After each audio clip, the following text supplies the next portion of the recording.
बिना परीक्षा किए हुए किसी पंडित की बात को नहीं मानेंगे, ये समझ रहे। बिना परीक्षा किए हुए हम किसी शास्त्र को सच्चा नहीं मानेंगे।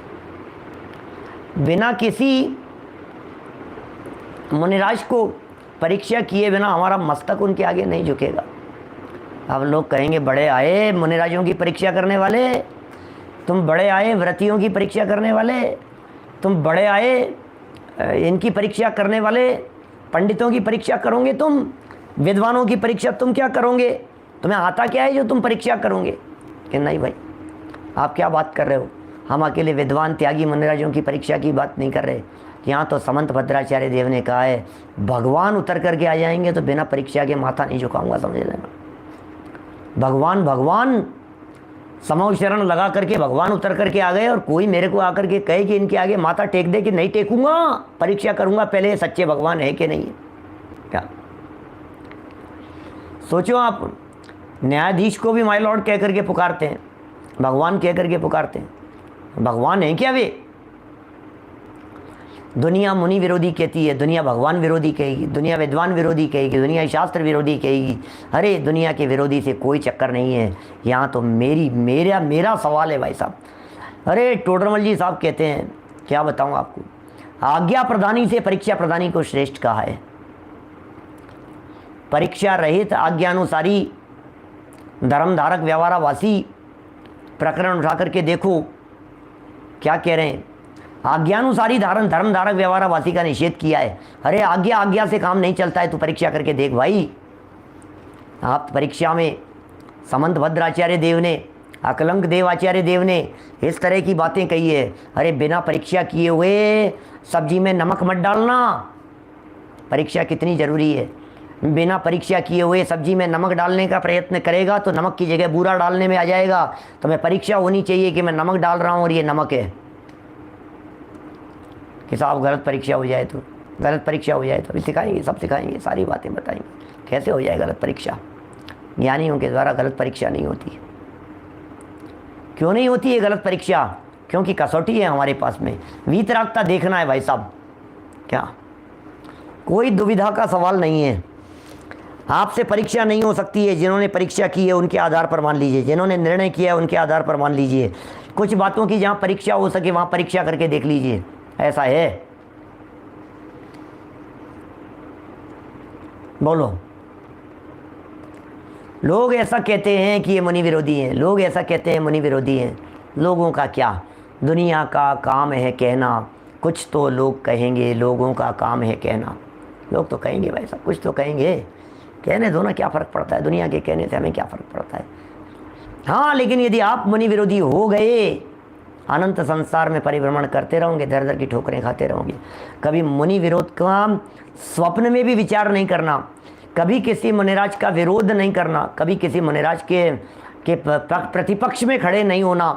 बहुत विचार करना गंभीरता से जो बातें कही जा रही है। देखिए,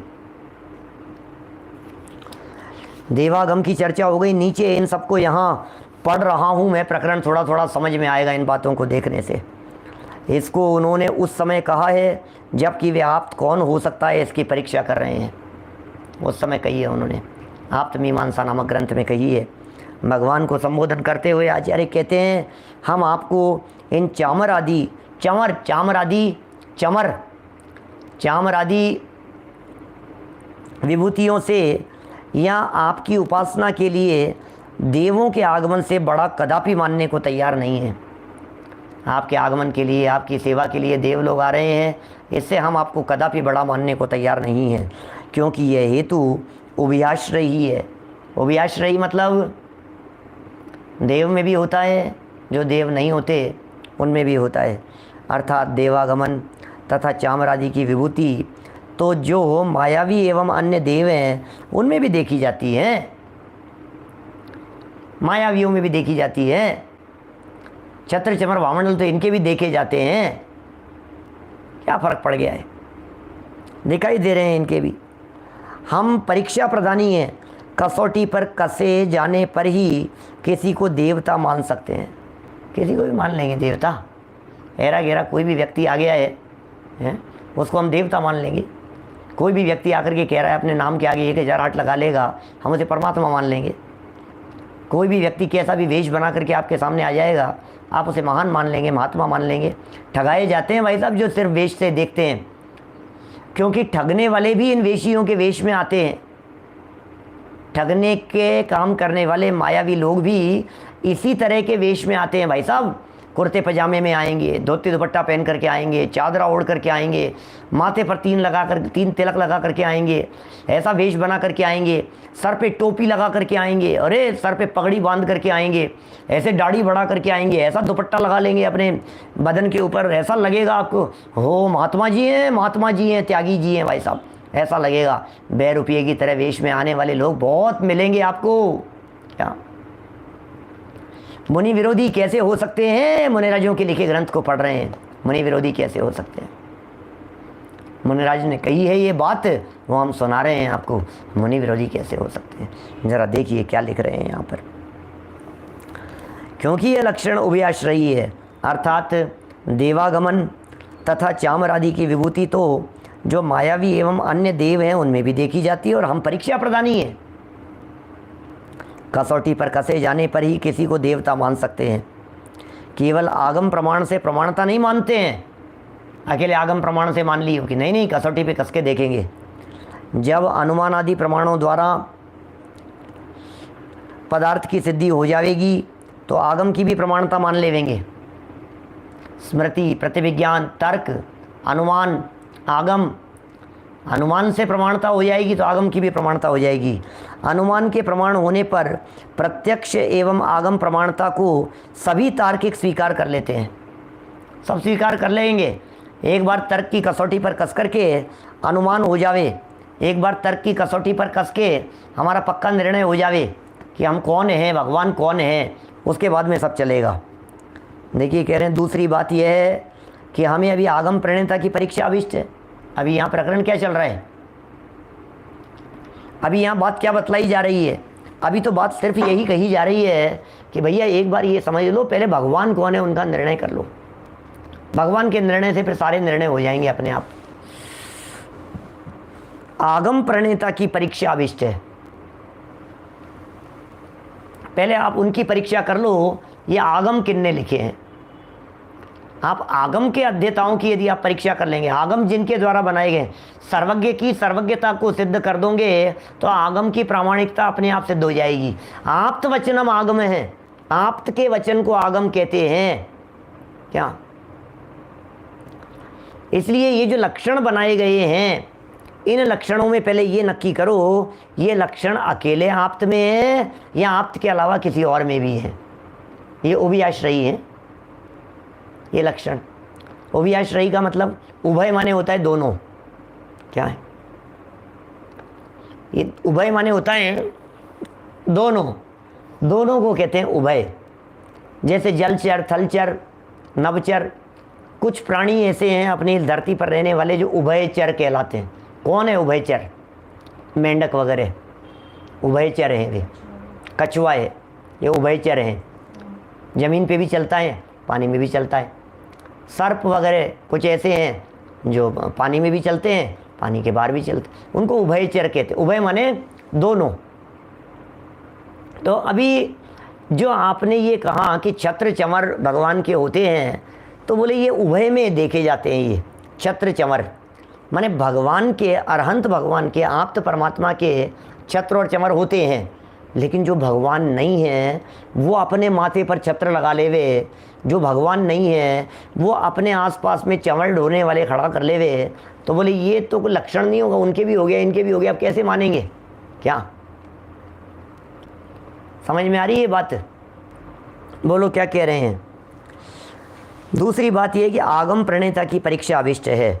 आगम प्रणेता की यदि आप्तता सिद्ध हो जाएगी, भगवान की यदि आप्तता सिद्ध हो जाएगी, तो उनका बनाया आगम भी प्रमाण कोटि में आ सकता है। अरे नहीं नहीं, ये व्यक्ति सच्चे हैं, इनके द्वारा कही गई हर बात सच्ची है। पहले ये नक्की करो सामने वाले कहने वाले वक्ता सच्चे हैं या नहीं है, ये प्रामाणिक है या नहीं है। यदि वक्ता प्रामाणिक हैं तो वक्ता के द्वारा कहे गए जो वचन होंगे उनकी भी प्रमाणता अपने आप हो जाती है। हम कहते हैं ना कहने वाला कौन है भैया? कहने नहीं वो रामू ने कही थी। अरे रामू की बात मान रहे तुम? रामू तो एक नंबर का झूठा है। अच्छा, मुझे तो पता ही नहीं था। तो तुम रामू की बात क्यों मान रहे हो? किसने कही थी? अरे वो कल्लू भी कह रहा था, अरे कल्लू उसका भी बाप है। अच्छा, सच मत मानना उस बात को। तो हमारे कहने का मतलब ये है, आप इस तरह की बातें घर गृहस्थी में रोजाना करते हैं। वो कह रहा था 100% गलत है, मानना ही मत उस बात को तो सही। फिर हमने कहा नहीं नहीं वो कह रहे थे, अच्छा वो तो कह रहे थे तब तो सच्ची हो सकती, फिर सच्ची हो सकती है बात। वो पंडित जी कह रहे थे, हाँ नहीं नहीं वो सही है व्यक्ति, वो गलत नहीं कहेंगे भाई साहब। उनके मुख से यदि बात निकली है तो सच्ची मान लेना। यही तो यहाँ कह रहे हैं, शास्त्र की प्रामाणिकता का आधार कहने वाले की प्रामाणिकता से है। कहने वाले कौन है? जब तक, और देखिए, और जब तक आप्त ही साध्य कोटि में है, माने सिद्ध नहीं हो पा रहे हैं, साध्य कोटि में है, उससे पहले प्रथम त्रत प्रणीत आगम कैसे सिद्ध एवं प्रमाण कोटि में माना जा सकता है? जब तक कहने वाला ही प्रामाणिक नहीं है तो फिर उसके दम पर आप दूसरों को प्रामाणिकता की कोटि में कैसे रख सकते हैं? नहीं रख सकते हैं भाई साहब। क्या देखिए, धर्मी के सिद्ध होने पर धर्म का विचार हुआ करता है। धर्मी यदि सिद्ध हो जाता है तो धर्मी के सिद्ध हो जाने पर फिर इस बात का भी विचार कर लिया जाता है कि ये कहने वाला व्यक्ति सच्चा है। क्योंकि धर्मी सिद्ध हो गया ना, अब धर्म का भी विचार हो जाएगा कि ये गलत बात नहीं कहेंगे, ये जो खुद धर्मात्मा है ये जो बात बतलाएंगे वो सच्ची बात बतलाएंगे, वो सच्चे धर्म की बात बतलाएंगे। उसमें हमें रंच मात्र भी झूठा नहीं समझना चाहिए उस बात को। देखिए, इसी प्रकार आप्त की सिद्धि पर आगम की सिद्धता निर्भर है। भगवान समंतभद्र ने कि साहब ये तो महानता का आधार नहीं है, तो फिर नहीं मानोगे हमारे को? समंतभद्राचार्य से पूछ रहे हैं, परमात्मा कह रहे हैं, भगवान कह रहे हैं, तो फिर नहीं मानोगे आप हमारे को? क्या आप नहीं मानेंगे? ये कह रहे हैं, भगवान समंतभद्र ने विभूति एवं प्रवृत्ति मार्ग प्रवर्तक की आप्तता एवं सर्वज्ञता तथा उसका कल्याणकारी देवपना स्वीकार नहीं किया है। देखो क्या वाक्य, थोड़ा सा पढ़ना, थोड़ा सा पढ़ते समय जटिलता सी दिखती है लेकिन बात सरल है।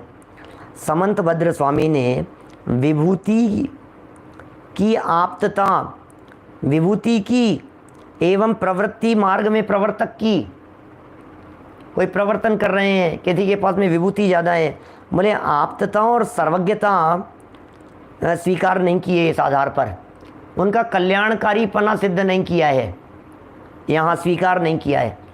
देखिए, कुछ लोगों को कन्फ्यूजन लग सकता है, बार बार में शब्द नए हो सकते हैं कई लोगों के लिए।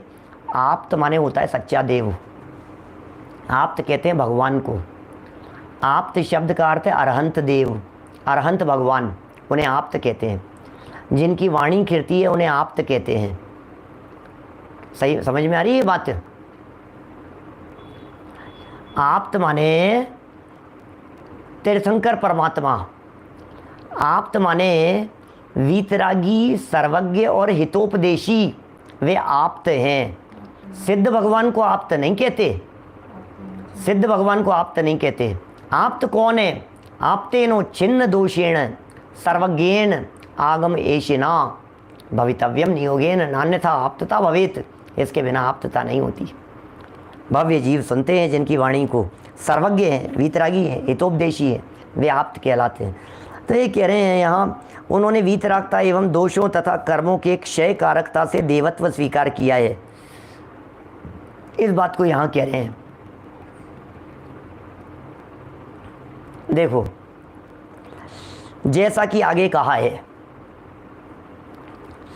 देखो कोई प्रश्न यदि आप लोगों के चित्त में उठता हो तो ज़रूर रखना।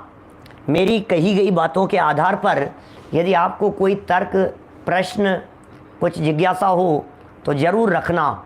लेकिन कहीं इधर उधर से सुना करके कहीं कोई बात आई हो आपके पास में और फिर आप हमसे आकर के पूछो कि इसका क्या प्रमाण है, हम तो कुछ नहीं कहेंगे उसके बारे में।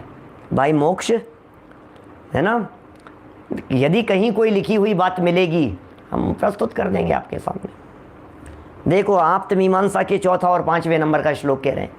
4 श्लोक मैंने 3 सुना दिए आपको, अब चौथे में तो साहब, तो इसका मतलब कोई होते नहीं है क्या सर्वज्ञ? इसका मतलब धरती पर कोई आप तो नहीं है क्या? नहीं नहीं नहीं, हो सकते हैं। कैसे हो सकते हैं? क्योंकि इस दुनिया में दोषों की और आवरणों की हानि देखी जा सकती है। दोषावरण योर हानिर निशेषास्त्यतिशायनात् क्वचिद्यथा स्वहेतुभ्यो बहिरंतर्मलः क्षयः सूक्ष्मांतरित दूरार्था प्रत्यक्षा कस्यचिद्यथा अनुमेयत्वतोज्ञादि इति सर्वज्ञ संस्थिति है। ओहो, बड़े गजब के हेतु दे दिए। किसी ने पूछ लिया, भगवान ने ही पूछ लिया, मान लो सामने से पलट करके, अच्छा तो फिर इस दुनिया में कोई भगवान नाम की चीज़ नहीं होती है, क्योंकि छत्र चमर भामंडल से तुम महानता मानते नहीं हो हैं, और अंतरंग बहिरंग इतना दिव्य शरीर दिखाई दे रहा है, इससे भी तुमने महान मानने में मना कर दिया है। और फिर इसके अलावा हमने कहा कि भाई इतने भक्त लोग हमारे हैं, तो आपने ये कह दिया कि इसकी वजह से भी महानता नहीं है, इससे भी आपने महानता मानने से इनकार कर दिया। तो फिर इसका मतलब तो दुनिया में कोई महान होता ही नहीं है, इसका मतलब दुनिया में तो कोई परमात्मा होते ही नहीं है।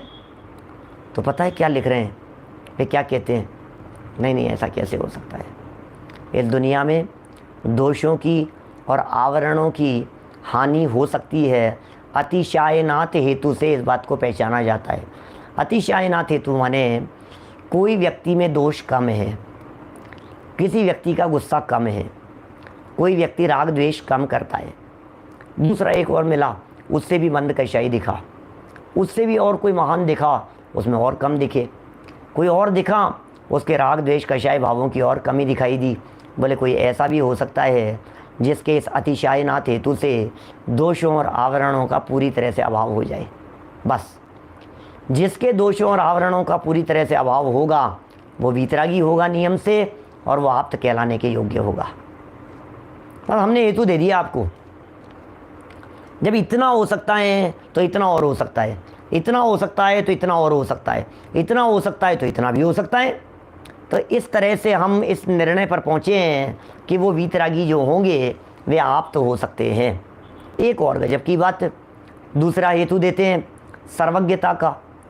सूक्ष्मांतरित दूरार्था, अर्थ माने होता है पदार्थ, सूक्ष्म अंतरित दूर अर्था, अर्थ माने पदार्थ, सूक्ष्म पदार्थ, अंतरित पदार्थ, दूरवर्ती पदार्थ। सूक्ष्म अंतरित दूरार्था, सूक्ष्म माने परमाणु आदि, अंतरित माने जो काल से दूर हैं, और दूर माने जो क्षेत्र से दूर हैं, जो जगह से दूर हैं। क्या? जो क्षेत्र से दूर हैं, जो काल से दूर हैं, और जो परमाणु आदि है। अब वो कहते हैं सूक्ष्म अंतरित दूरार्था प्रत्यक्षा कस्यचित, किसी न किसी के तो वो प्रत्यक्ष होंगे, यथा माने जैसे, जैसे वो किसी न किसी के तो प्रत्यक्ष होंगे। राकेश मोदी जी साहब बोलो, किसी न किसी के तो होंगे, कोई तो होगा जो परमाणु को पहचानता होगा, कोई तो ऐसा होगा जो काल से दूर ऐसे राम रावण वगैरह को पहचानता होगा, कोई तो ऐसा होगा जिसको सुमेरु प्रत्यक्ष दिख रहा होगा, यहाँ से नहीं दिख रहा है, सुमेरु के आसपास के एरिया में रहते हो उनके लिए तो प्रत्यक्ष हो सकता है ना। हर्षवर्धन जी साहब, आपको ताजमहल दिख रहा है क्या?